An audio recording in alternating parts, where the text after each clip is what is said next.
우선 저희가 알아보고자 하는 문제에 대해서 소개드리겠습니다. 대한민국은 1953년 한국전쟁의 종전 이후 반세기를 넘기면서 급격하게 성장했는데요. 우리는 이를 2차 세계대전의 패전 이후 급성장에 성공한 서독의 라인강의 기적에 빗대어 한강의 기적이라고 부르기도 하는데요. 이 한강의 기적을 통해 일어난 변화 중 하나는 영양 섭취, 즉 식량 확보에 점차 어려움이 없어졌다는 것입니다.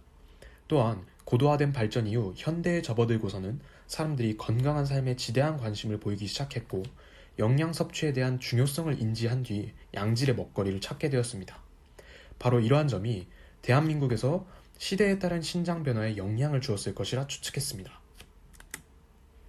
그렇다면 실제로 시점에 따라서 한국 국민의 신장에 유의한 차이가 있었는지 살펴보아야 했습니다.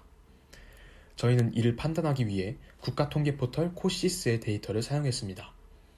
대한민국 25에서 29세 성인 남성의 키를 1998년과 2013년 두 해에 걸쳐서 조사한 결과입니다. 평균과 표준 편차를 통해서 T테스트를 진행, 두 시점 사이에 신장의 변화가 있었는지 살펴볼 것입니다. 먼저 검정을 위해 가설을 설정했습니다. 뮤1을 1998년도 성인 남성의 평균 키, 뮤2를 2013년도 성인 남성의 평균 키라 하고 두값 뮤1과 뮤2 사이에는 차이가 없을 것이다 라는 기무가설과 뮤2가 뮤1보다는 더 클 것이다 라는 대립가설을 설정했습니다. 그리고 시그니피컨스 레벨은 0.0으로 설정했고 표본수는 각각 30개를 넘기기 때문에 명백한 아웃라이어 여부를 살펴야 하는데 신장 데이터는 되게 큰 아웃라이어를 무시할 수 있을 정도로 노멀하고 실제로 최소, 최대값이 6시그마 바운더리의 근처에 위치하기 때문에 노멀리티를 만족한다고 판단하였습니다.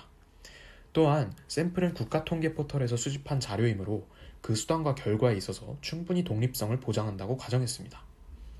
모표준 편차를 모르기 때문에 데이터가 제공하는 표본표준 편차를 사용 투샘플 T테스트를 진행했습니다. 자유도는 127, 그리고 스탠다드 에러는 0.6878이었으며 포인트 에스티메이트는 측정된 2013년도 평균 키에서 1998년도 평균 키를 뺀 값이고 널밸류는 0입니다. 단측 검정의 p-value를 계산하면 0.05보다 훨씬 작은 값이 도출되어 결론적으로 기무가설을 기각할 수 있게 됩니다. 따라서 1998년과 2013년 사이에 한국의 25세와 29세 사이의 성인 남성의 키는 변화가 있다는 확실한 증거를 얻을 수 있었습니다. 다만 신장의 변화가 저희가 예측했던 것처럼 영양 섭취의 단독 효과라고 확신하기에는 어렵습니다. 투샘플 T테스트의 결과는 신장 간에 유의한 차이가 있음을 판별할 뿐 내재된 요인이 무엇인지에 대한 단서는 주지 않기 때문입니다.